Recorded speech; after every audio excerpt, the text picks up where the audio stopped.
దేశంలో జంజీ ఉద్యమం తీసుకొచ్చి బంగ్లాదేశ్ లాగా, శ్రీలంక లాగా, పాకిస్తాన్ లాగా, నేపాల్ లాగా తయారు చేయాలన్నటువంటి కుట్రలకి డీప్ స్టేట్ అక్కడ హెడ్ క్వార్టర్ అయితే, దానికి ఇక్కడ నాయకత్వం వహిస్తుంది రాహుల్ గాంధీ అయితే, దాంట్లో భాగంగా జంజీకి పిలుపునిచ్చారు మొన్ననే ఓట్ చోరీ. బట్ ఆ జంజీకి అర్థమైంది. అర్థం కాని ఒక బ్రాయిలర్ కోళ్ళు కొంతమంది ఉన్నారు తప్పించి మిగతా వాళ్ళకి అర్థమైంది వాళ్ళు ఆ విషయంలో రాహుల్ వెంట లేరు. ఎట్ ద సేమ్ టైం అందుకని మణిపూర్లో అల్లర్లు, లేకపోతే కనుక వివిధ ప్రదేశాల్లో అల్లర్లు సృష్టించడానికి తగినటువంటి వ్యవహారం కాంగ్రెస్ పార్టీ తెర వెనక నుండి నడిపిస్తుంది.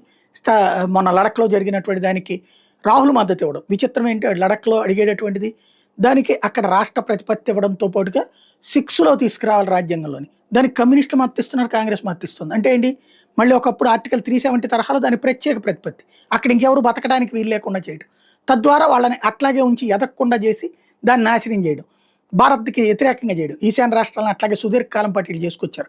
అట్లాంటి కుట్రలే చేసుకొస్తుంటారు. అదే సందర్భంలో దేశవ్యాప్తంగా వీళ్ళ ఫలితం, వీళ్ళు అనుకున్నటువంటి జంజీలో మాత్రం మార్పు రివర్స్లో వచ్చింది.